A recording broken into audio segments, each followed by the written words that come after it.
friend and I were supposed to go out driving today. We're going to go out to continue our project of finding abandoned payphone locations for his project, and he got a bunch of grant money for it. I don't know if that means he's under any kind of deadline. I hadn't thought to ask that. But as for going out driving in these conditions, I think sanity prevailed. It was kind of a no-brainer, really. Like this road, 31st Street looks good and clear, but we'd be driving all over the place on roads that may or may not be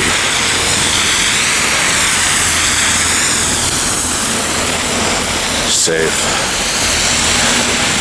And going out looking for payphones isn't really worth that kind of risk.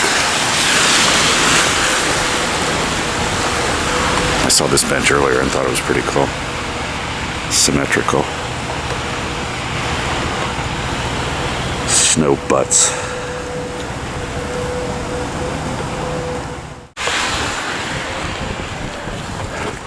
If you're wondering why the hell I'm out in this shit,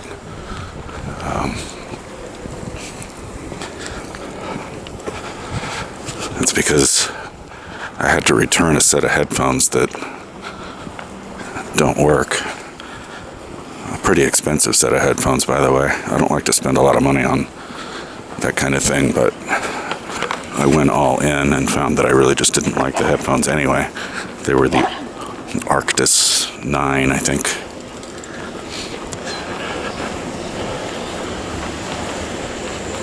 But they started flaking out, and it's been... There's a 30-day window during which you can return it to Amazon, and that 30-day window ends tomorrow. I'm not going to have any time tomorrow to deal with this.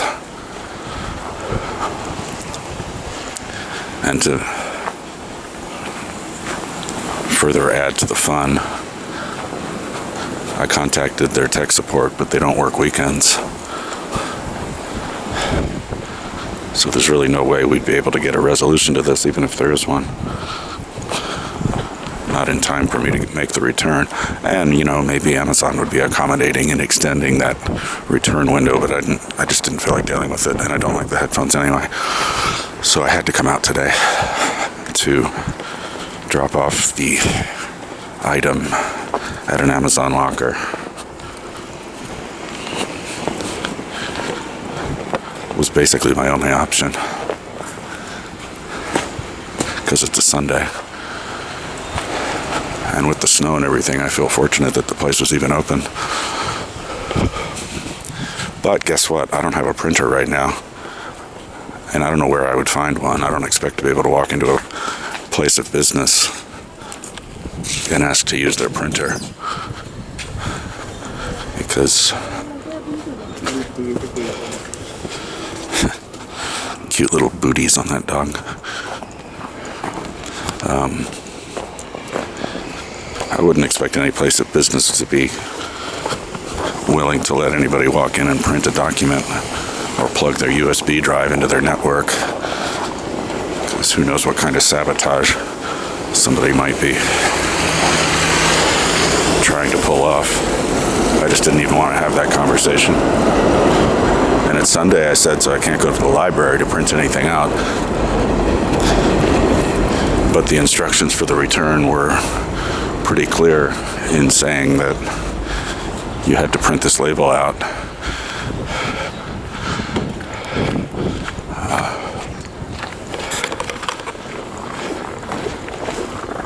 But I don't have access to a printer, so I just did everything by hand. And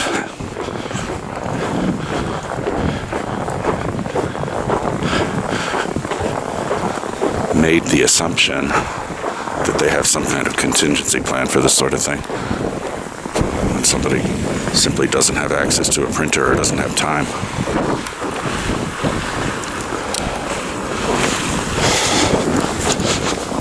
That was cool.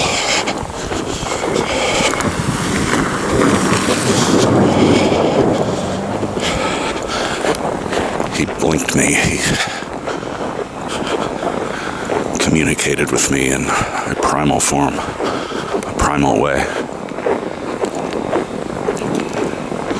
Anyway, I also don't have the original packaging anymore, so I had to find a box and pack it up and all that shit. It's just a pain in the ass. And if this doesn't work out, I'm going to be really annoyed. But they have to have a contingency plan for this kind of circumstance, right? I don't know. You can't just assume everybody has immediate and ready access to a printer.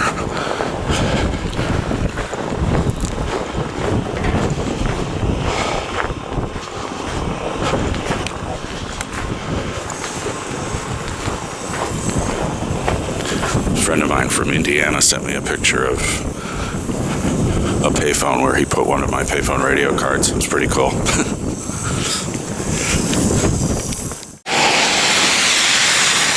The reason they make you, they say they require you to print the label is because of the barcode.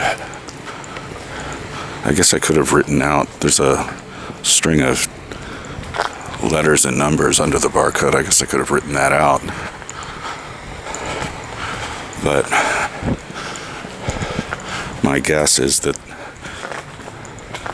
they can justify or make the connection between the locker code that they gave me to open the locker, and they can make a connection between that and everything else. Guess I'll find out, right?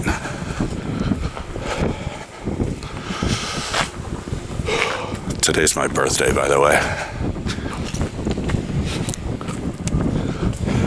I don't get excited about those sorts of things, but my sister got me a weighted blanket. It's actually the second one. She got me one for Christmas a couple of years ago. It was the kind that was filled with, I guess you call them pellets, little tiny beads.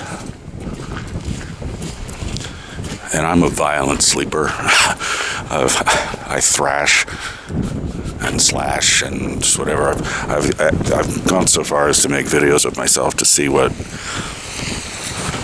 other people have been talking about when they tell me I'm a pain in the ass to sleep with. And it's true, man. I'm like, I can get savage. And I guess on account of that,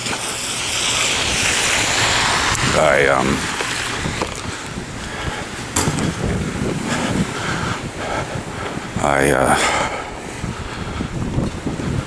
slashed some holes in that weighted blanket, and all this little pellets of, I don't know what they're made of, plexiglass or something, plastic, I don't know. Certainly it's not toxic, but I did, basically I punched a bunch of holes in that thing, and it was like waking up in a sandbox. There's all these little glass beads all over the fucking place. And they're not toxic or anything like that, but I was worried about ingesting them. I tried plugging up the holes, but it was hopeless.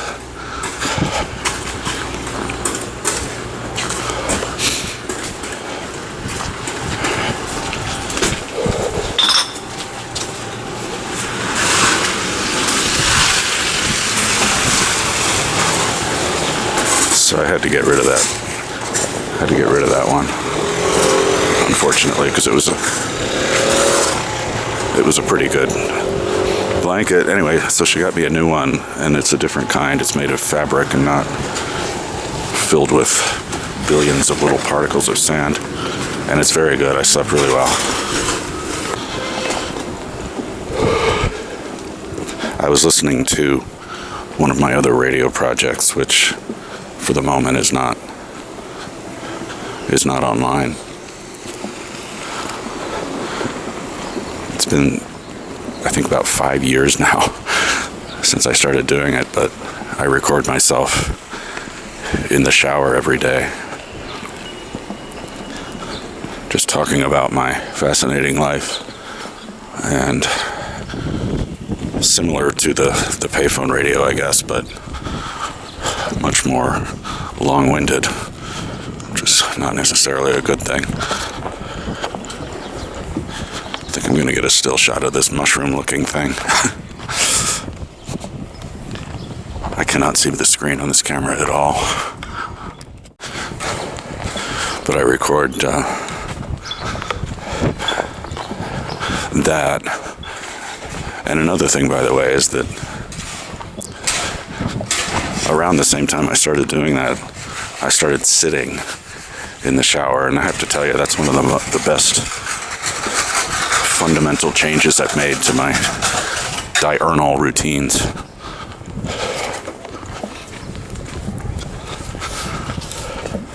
Just seems to make so much more sense than standing. So I've tried standing a couple of times, and it just feels awkward and weird. And you know what? There was a woman I was with earlier last year for like 3 or 4 months, and we had absolutely no basis and no connection, but I did take some satisfaction in introducing her to that.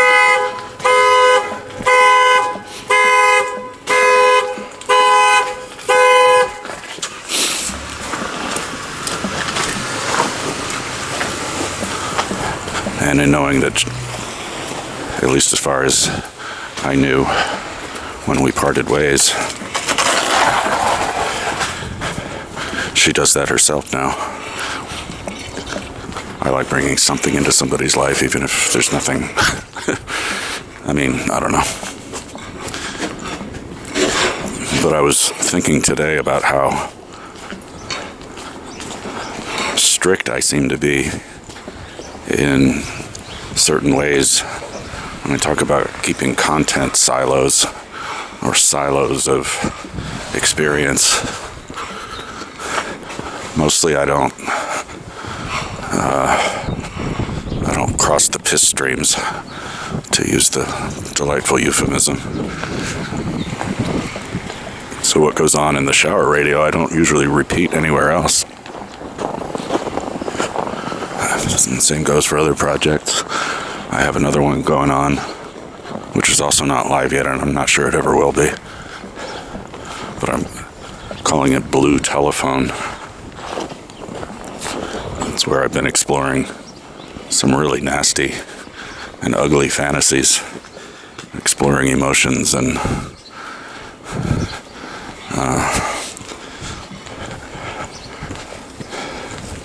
I don't know. I'm not sure what to call it, what the proper word for it is, but emotions and desires that honestly scare the fuck out of me, that they come out of my head.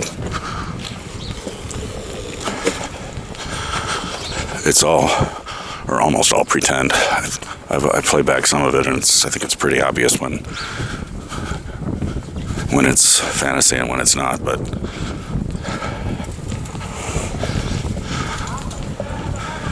nothing that happens on that project collides with anything else.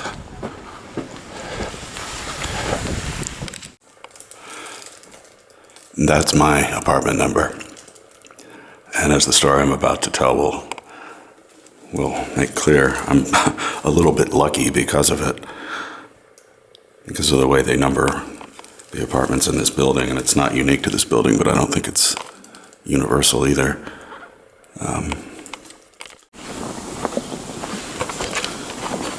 But the apartments in the building are numbered such that the second character indicates the floor number. So that means 5B is on the second floor. But any visitor could be, it shouldn't be any surprise if a visitor thinks that's on the 5th floor. So the other night I let in a delivery guy who, by the way, looked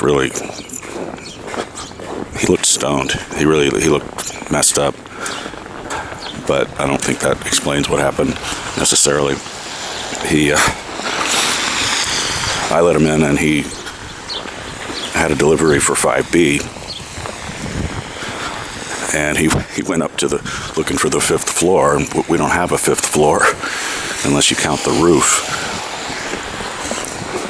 So he took his delivery all the way up to the roof, where he opened the door, and that set off an alarm, and a really loud and obnoxious alarm at that, because apparently the landlord here claims it's illegal to be on the roof. I don't think it's illegal. I think he's lying about that, but whatever the case, he put in an alarm a few years ago. I remember encountering it because I wanted to get up on the roof one time, and I saw that, and I was like, I thought it was probably just a prop or just a bluff, but I didn't want to mess with it anyway. There you go. Some attempted artistry. But this poor delivery guy set off that alarm, and it's fortunate this happened on Friday night before the big snow, because the only person apparently who can turn off that alarm is the owner of the building, and he lives a block away down the street. He's not on site. So I called him, but somebody had already called him before me. I called to tell him, but somebody beat me to it. And, this poor guy, this could happen at any hour of the day. He could get this call at 3 in the freaking morning. And, the only other option would be to call the cops. They're going to come out and bust down the front doors of the building to get up to the roof. And you could hear it, I don't know how far, but you could have heard this alarm from far away. So, just obnoxious and stupid setup, but...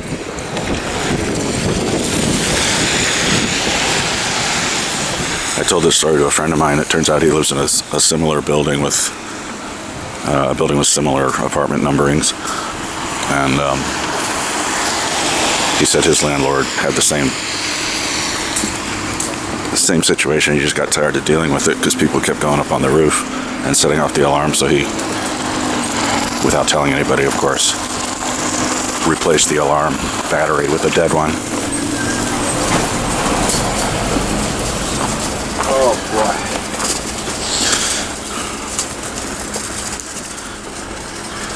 But like I said, in that little respect, I'm fortunate it's not a major benefit in life or anything, but I'm sure it's spared me a certain number of missed deliveries or whatnot. Because 2B, there's no mistaking what floor that's on. Either way you look at it. But yeah, pity the guy in 5B.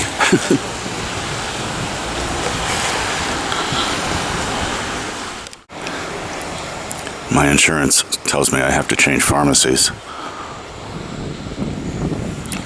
I was thinking I'd go with this one. It's an independent shop. I don't think there's another location for this name. But this in itself might be a reason not to choose this pharmacy. I don't think they're open on Sundays at all. My other options are CVS and Rite Aid, I think. And those actually make a lot more sense. I hate to say it. The thing about that Crescent Chemists was there was a period of time when I was sleeping until 4 in the afternoon. I forget how long ago this was now.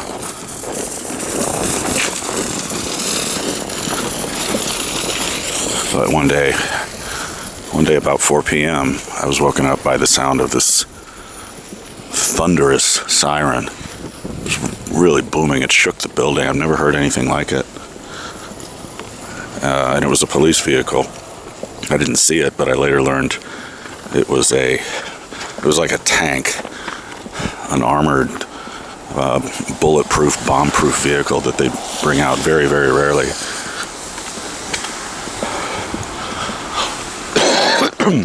Excuse me. It's an NYPD vehicle. It's not like a military operation was going on, but what had happened was, at that Crescent Chemist, a woman was working there behind the counter, and her ex-boyfriend walks in, and they had just broken up, and he walks in with a bouquet of flowers to apparently make amends, I guess. But behind the bouquet of flowers was a gun, and she never saw it coming. He shot her right in the face, and he killed her. And he took off. He bolted. And when they have somebody on the loose with a gun, and potentially more than one weapon, they bring out the heavy artillery. In this case, it was I don't remember the name of it now, but it's on the NYPD website somewhere. Basically, it's a small tank with, I think it actually had weapons on the exterior that they could fire from inside the bulletproof chamber. And it has that distinctive booming siren sound that shook the whole house. It's just a horrible story. They found the guy. He killed himself with his weapon. They found him somewhere in Ravenswood, I think. That's Ravenswood.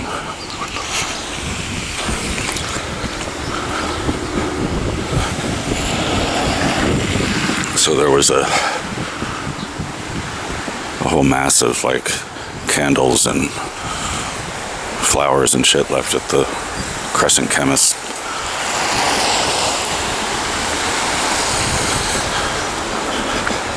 So why do I want to make that my pharmacy? Well, there's really no expectation of being murdered. For me, that is. But I think I'm just going to have to go with a chain because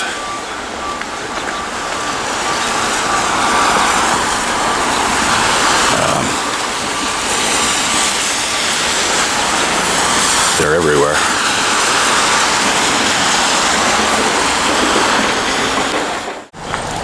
Oh, that's funny.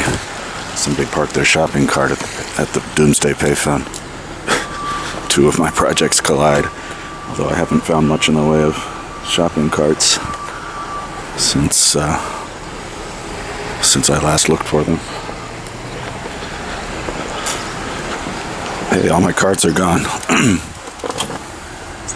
We have dial tone.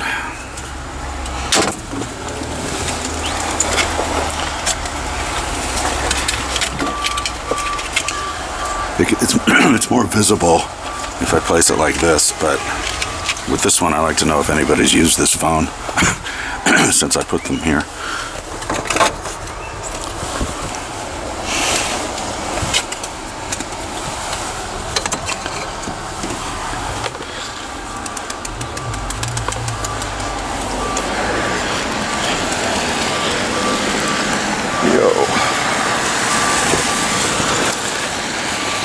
There are now fresh footprints. There were none before. And the shopping cart looks like it was there before the snow. I wonder if somebody was shopping for a payphone. That must be it.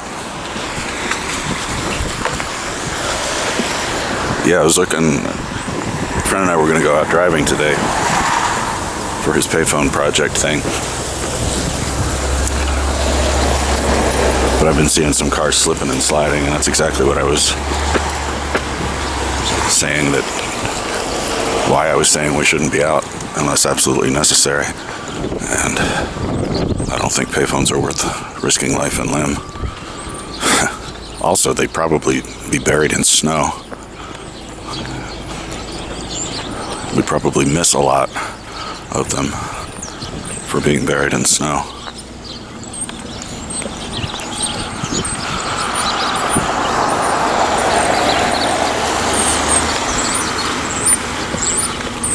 As far as I can see, though, they did a pretty good job of plowing this stuff.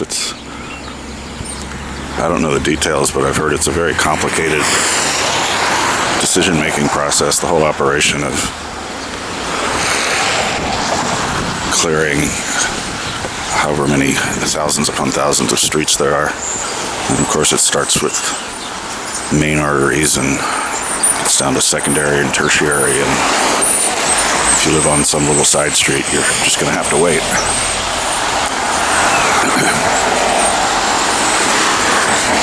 And I guess a lot of people probably take it for granted. I don't know, because you could never forget the time they blew it, and this was all Bloomberg's fault.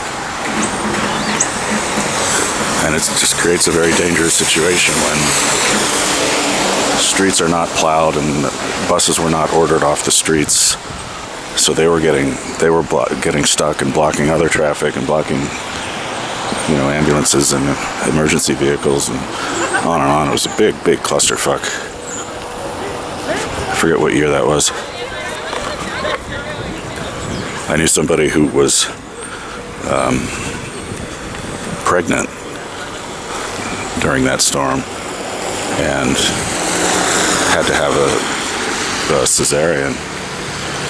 And she got to the hospital about as down to the wire as you could possibly get. With not even seconds to spare before everything started shutting down.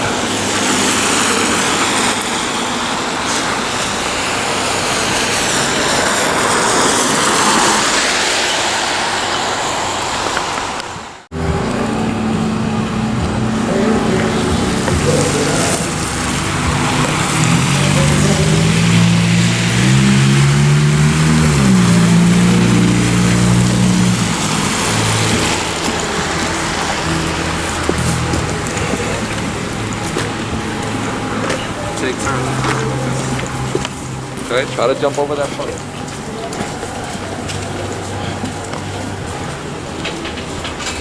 We've been having trouble getting at a bunch of these. They're all snowed in. That's another thing. If we'd gone out doing our payphone hunting thing, not only are cars slipping and sliding all over the place, so there would be that risk, but any phones we might find would likely be blocked or even buried in snow, and we might not even see them on account of it.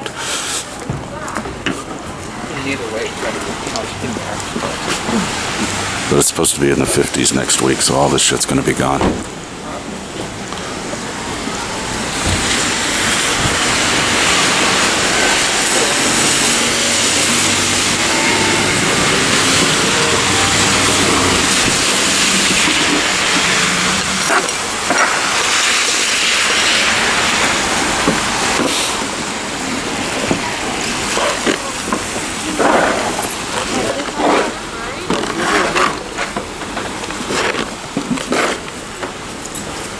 I really appreciate knowing that some people are actually putting these cards out in their area where they live.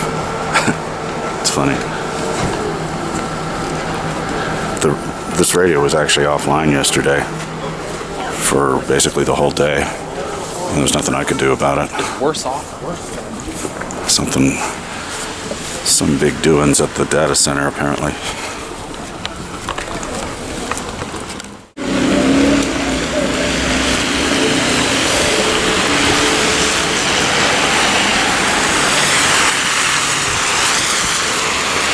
I did get out briefly yesterday during the blizzard, but not for long. I was like, got a little bit of that, and that was plenty.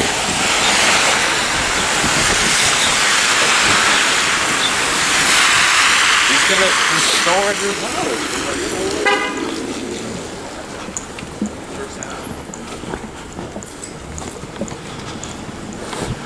Can't say this one didn't live up to the hype, though.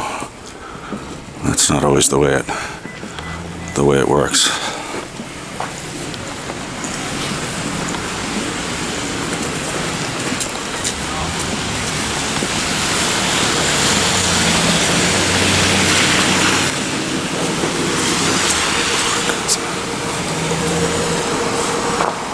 You can see the remains of the cards that I put here before. Oh, and I saw this earlier. Some of these screens are locked on select your preferred language.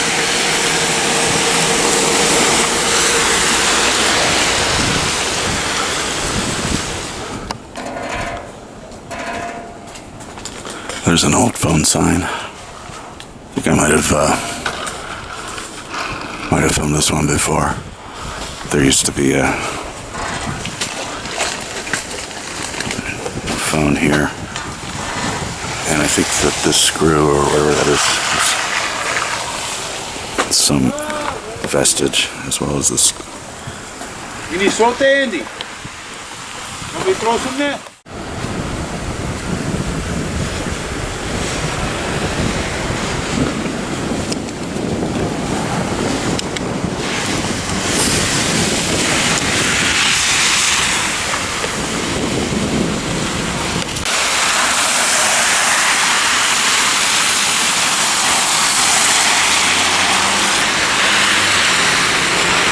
You know, I'm always vigilant when I'm out walking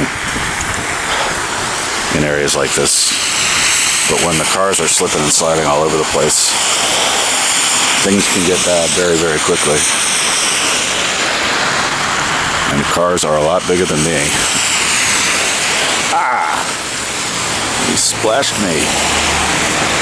Bastard.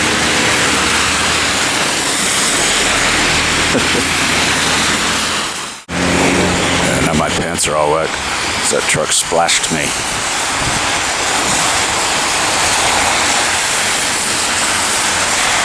I've been thinking about this since day one, since I first started seeing these features temporarily unavailable stickers, that it wouldn't be hard to make a replica, except I wouldn't make an exact replica. It would be some kind of statement or a poem or something.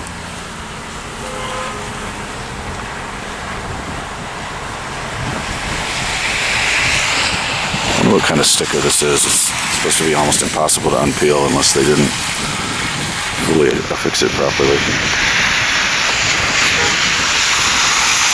Like I changed this to, you know, happiness, kindness, and sympathy are temporarily unavailable. Or permanently unavailable.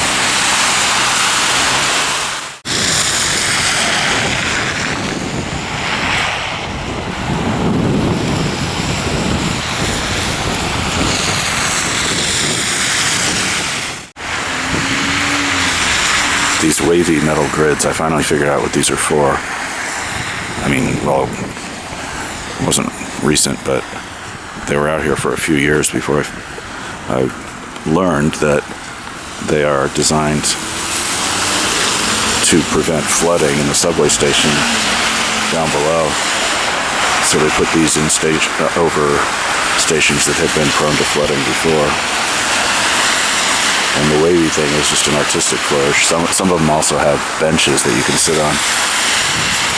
But there seems to be a perception that they put these in to prevent homeless people from sleeping on the flat grates. And that's simply not true. To be honest, it looks a little more inviting to sleep on. At least at a glance, by my reckoning.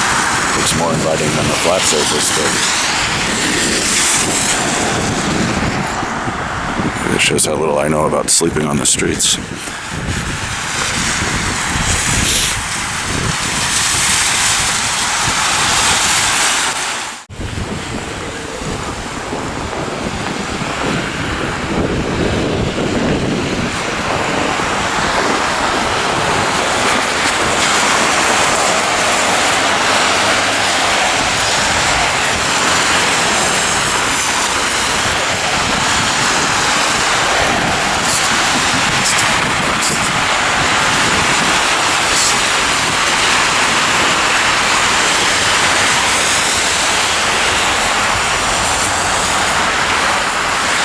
There's more traffic out here than I might have thought at first.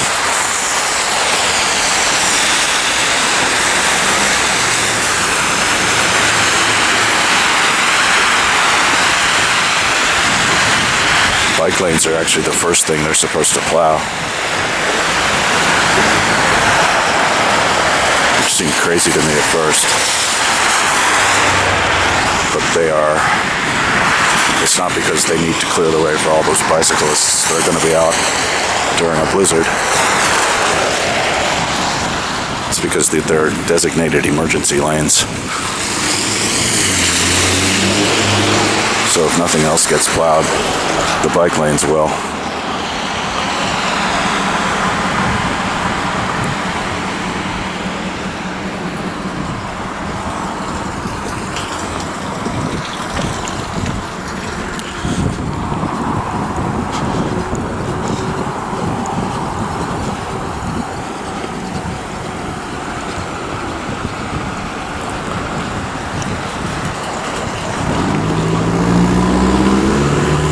Here's one of the wavy things with a bench on it.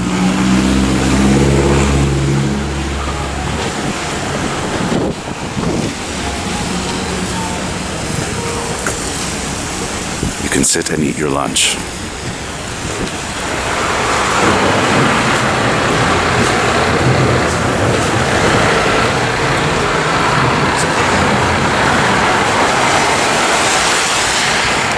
I haven't been out at these machines in over a week. So I'm not surprised that they're all gone. Haven't seen a single one.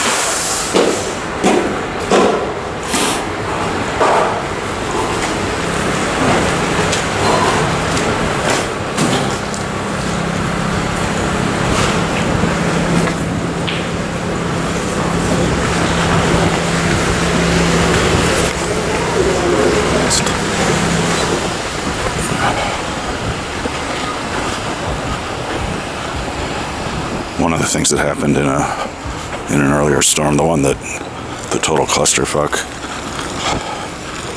One of the controversies was the fact that the bike lanes got plowed first, and in some cases,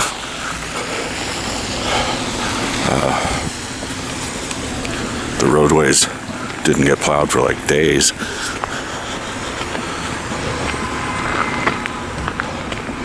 But that's why they're supposed to always get plowed first. I don't know if that's always true the way it works, but it's supposed to be. That's what Bloomberg said, actually. That was his retort. I actually encountered that bike lane as emergency lane one other time on the day of the earthquake. I didn't feel anything because I was out walking around, but when I got to Queens Plaza,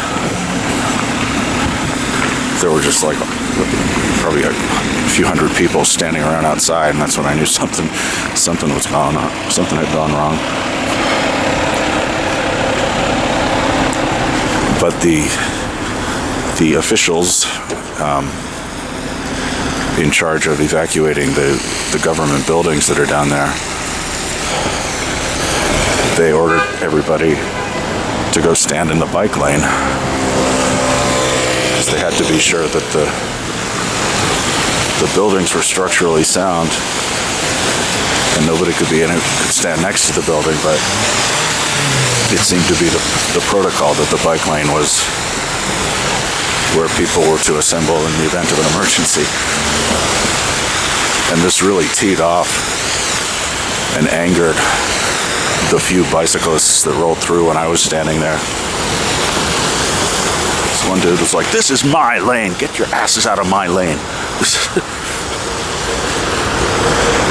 Man, look at that.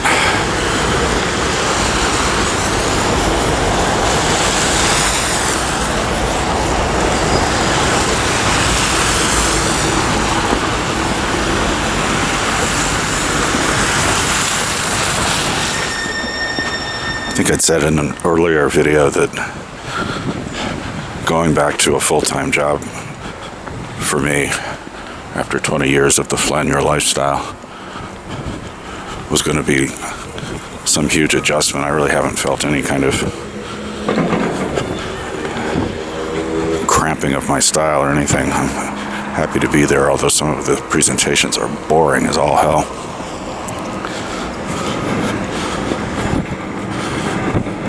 But I made I think there are parallels between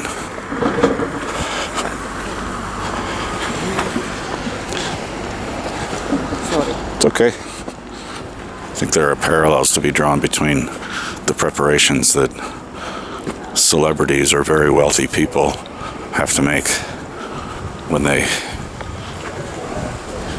get sent to prison. They get counseled or they get coached on how to be a prisoner and how to get used to all the stuff that you're not going to be able to do anymore. And by no means am I comparing my having a job to being in prison, but there are parallels, and I've encountered one this week. One instance of something that I just can't do, and at the time, at least, at this time, there's nobody that can do it for me. I got a letter at my 181 at Rockefeller Center. And I know this because I get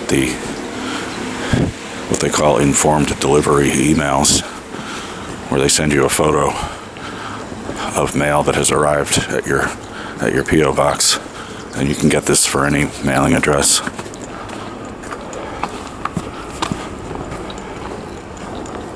The letter is really intriguing looking. It has to be from somebody that found my address on my website, because I still use the old zip code they gave me when I got the box over 30 years ago. It's P.O. Box 181, but the zip code they gave me was 10185-0002. I don't know if it's officially been changed, but most mail I get there goes to 10185-0181, which is the more standard format for P.O. Box zip codes. Although I wonder what they do when it's a 5-digit number. What do I care?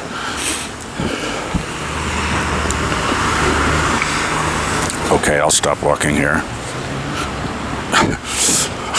Okay. I'll give this guy some clearance. I assume he can see me, but I don't know why I assume it's a he.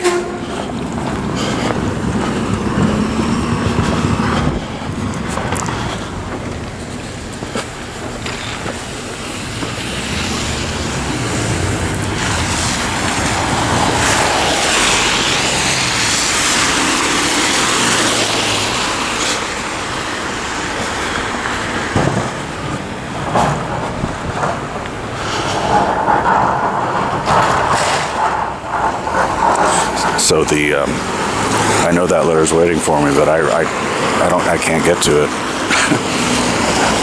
The job is this first month of the job, you basically cannot skip a day. And it's from 9 to 5, and that post office is only open Monday to Friday, 10:30, I think, to 5.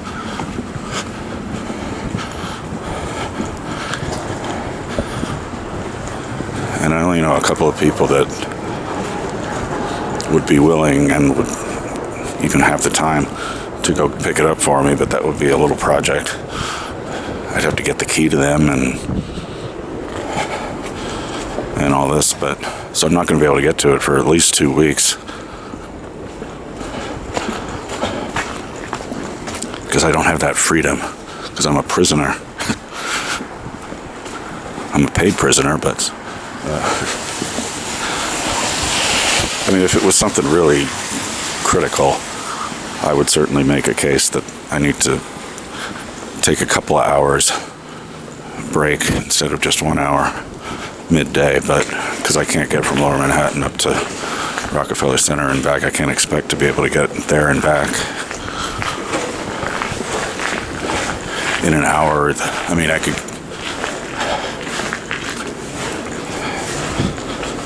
Yeah, this doesn't seem possible. And it's not, like I said, it's not a strong enough reason to do that. So I'm left asking, like, who sent me a letter from, it appears to be from Japan.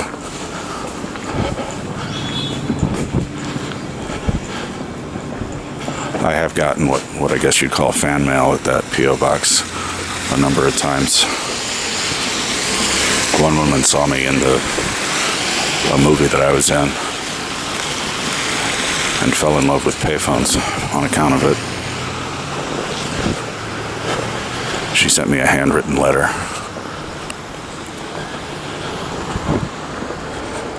And we ended up meeting up in person, and I gave her a grand tour of the payphones that were still found around Columbus Circle area and Central Park. It was a fun outing.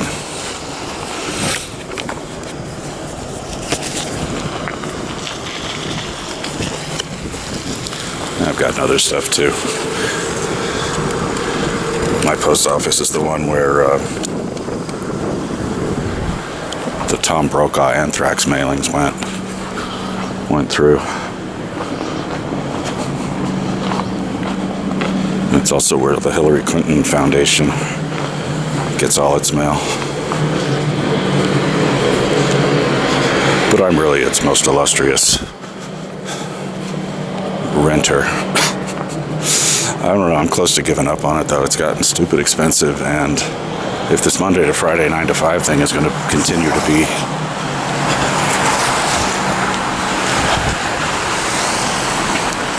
a problem, then I don't think I have much of a future with the old 181. Or maybe I do, who knows.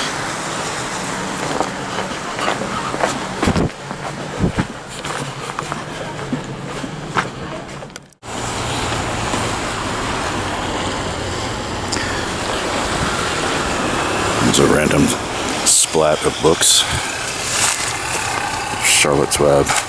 Who hasn't read that? Bailey's Story.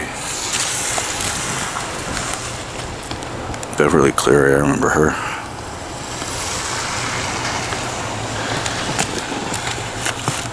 I don't remember Barbara Park. Maybe she's recent. These are all kids' books, I guess.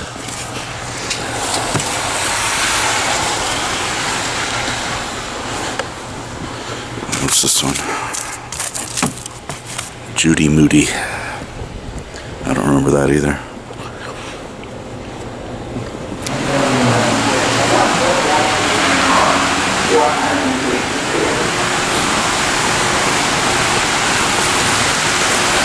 Just me and my shadow.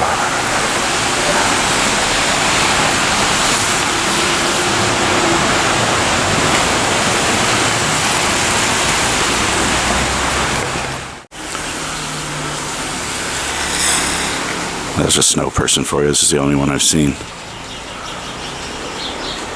At least an attempt at a snow person. I have never built a snow person.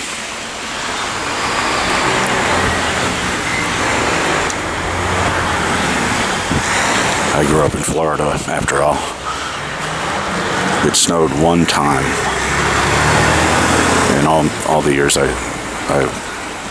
grew up down there. It snowed once, and it really, you can't even call it snow. It was just a frost. But it was the big event of the year.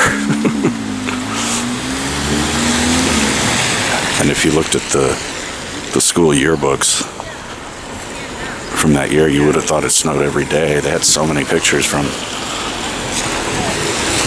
the big snow blast.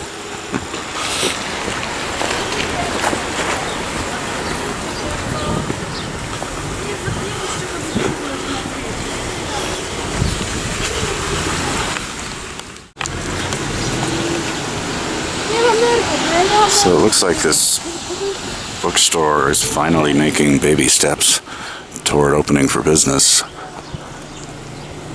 They took over the space. It's been well over a year. Seaburn used to have a presence on Broadway. It was a big store, a big first floor and a pretty big basement.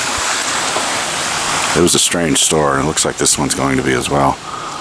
Strange, but in a good way. Like the old one would have,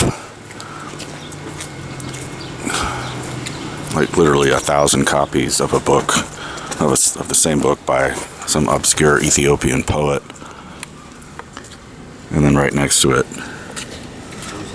there'd be the New York Times bestsellers for the month.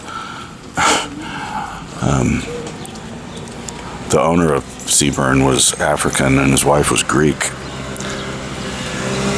And I only have a foggy memory of him. I don't remember her at all.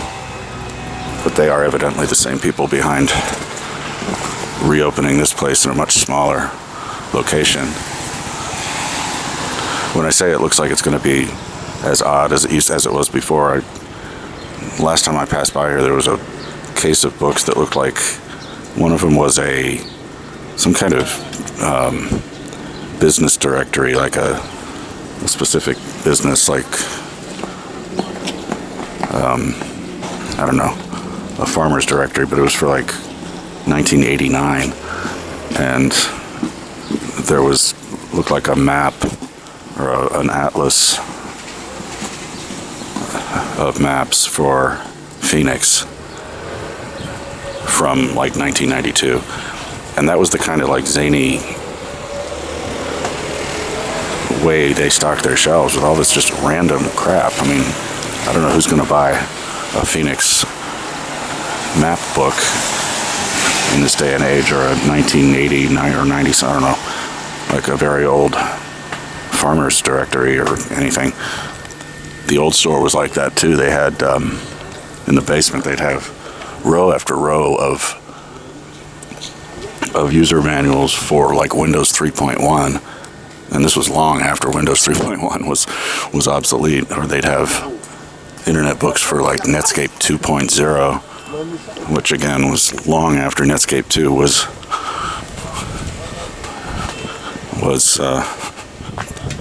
out of use. But it was an interesting shop.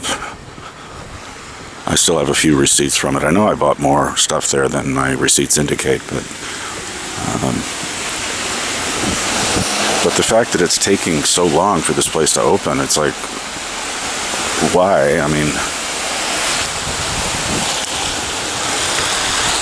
but it'll be cool to have a bookstore basically right across the street from where I live.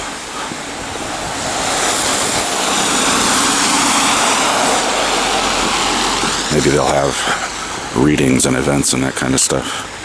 I've never really warmed up to there's another bookstore, the Astoria bookshop over on 31st. Just somehow never warmed up to that place. I don't know why. Other than that, the only other bookstore, there's a comic book store on 41st Street, just off of Broadway. And then there's a little shop on 34th Ave that sells books, but it's a pretty limited quantity. And then you can't count out the thrift shops, some of which have more books than the Astoria bookshop. And looks like they'd have more than the Seaburn is going to have. Of course, it's random what they have, but Seaburn is going to be pretty random too.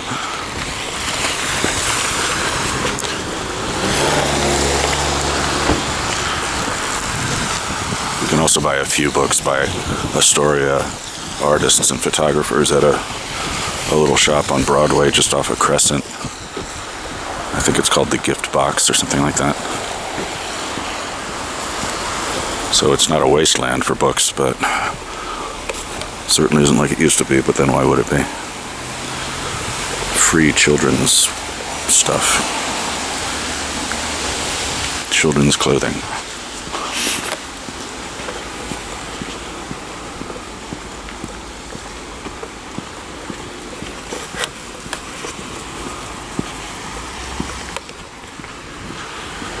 Astoria also has what its owner claims is the only ukulele store in the 5 boroughs. It's up on 36th Avenue in kind of a no man's land location.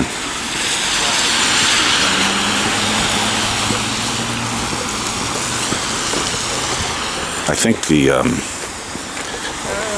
Guitar Center, which is a chain of stores, I think their guitar room has, or at least had, ukuleles for sale, but I don't know if they still do. So I'm going back to the Rite Aid to change my pharmacy to them.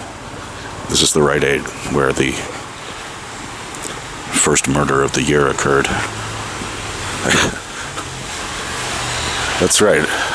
I mean, the murder that happened at Crescent Chemists isn't something that's going to keep me away, would keep me away from choosing them. It's that they're not open on Sundays, and it's just one location.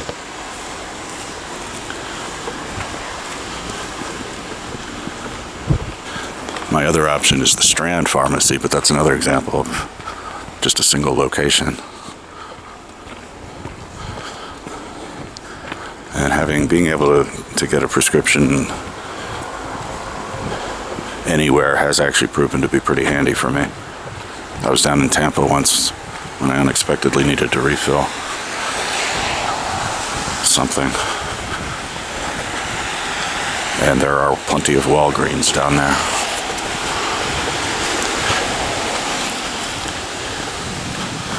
But yeah, I'm going from one pharmacy to the next where people get killed. This really isn't like a murderous part of town, which is why that incident was such a surprise to me, at least. Also, the way the guy told me about it, he was really, really upset because he lived basically right across the street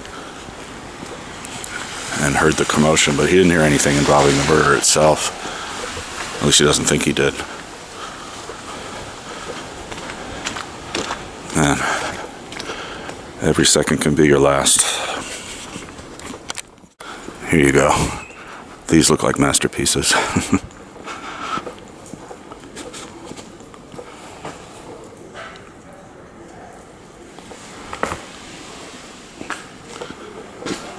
Reminds me of Luigi from the Mario Brothers. Are those olives, I guess? Wow, that's a lot of olives to basically waste. I'm sorry to say, put it that way.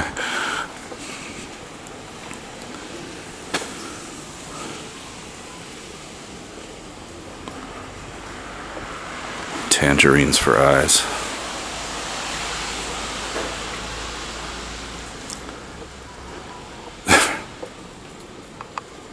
That's clever.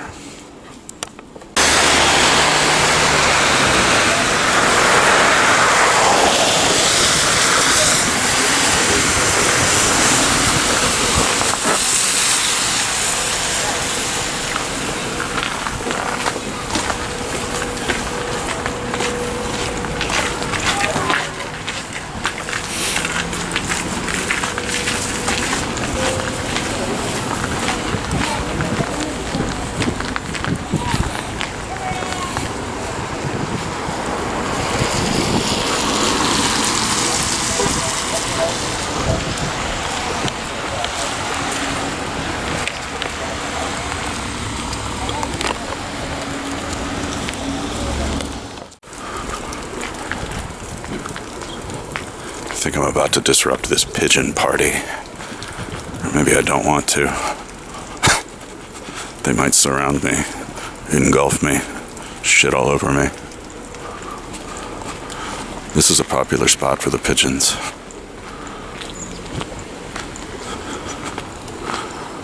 They're up on the wire too. God, look at all those things.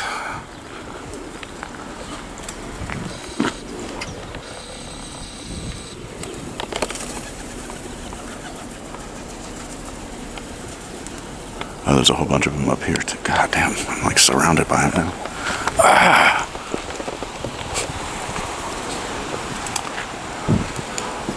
Yo, alright. Thought I was in command here. That got really weird.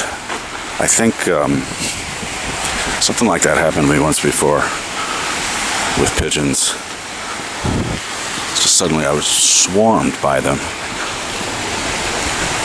It was because I was taking a photo of a water bowl and another bowl that somebody put food into. And they saw me standing near that, and I think they must have thought that I was going to be refilling it or putting more food in. And I was absolutely swarmed by those things. And they didn't look, I mean, they're not vicious creatures by nature, I don't think, but it was very strange. I think there's like a certain type of person that would really think that was very cool and very exhilarating, and I'm not that kind of person. Of course, alleyways like this don't get plowed, at least not by the city.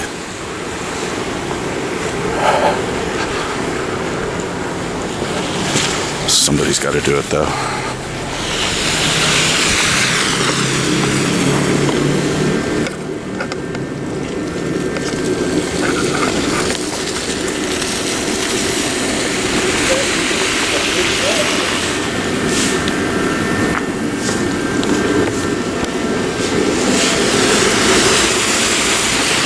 Did you see that guy made me stop and wait for the car? That's not how they're supposed to do it.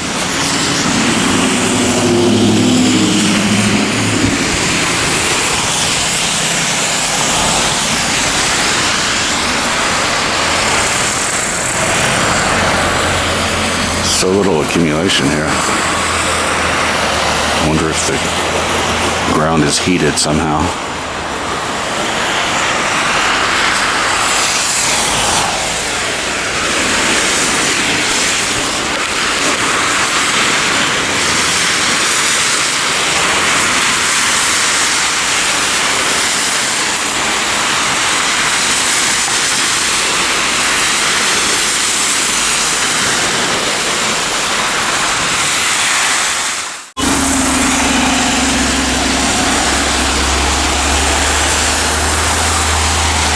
That's a tasty looking souffle. Blizzard souffle. It gets black after a while. As I'm sure you needed me to tell you that.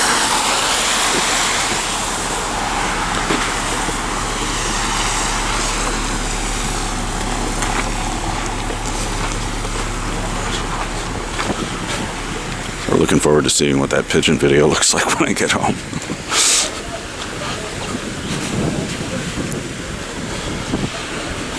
They didn't appear to appreciate me spying on them, intruding on them, but I suspect they swarmed me for the same reason as those other ones. They thought I had more food to throw at them.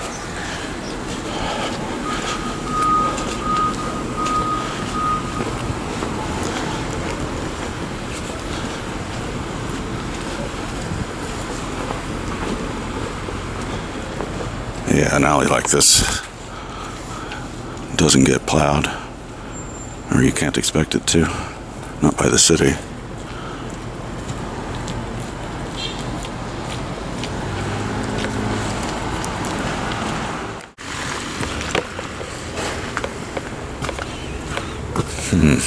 Gone.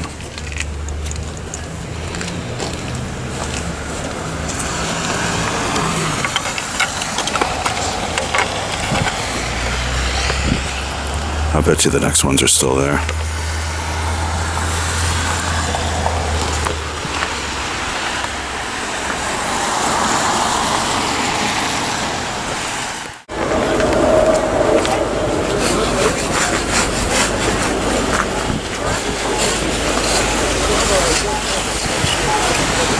Yep. They survived the blizzard. Actually, I could put more here, couldn't I? That doesn't look like it's gonna stay. There. What better thing to plaster all over a payphone than Payphone radio cards?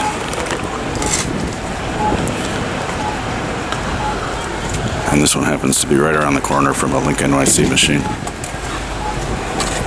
The past meets the future.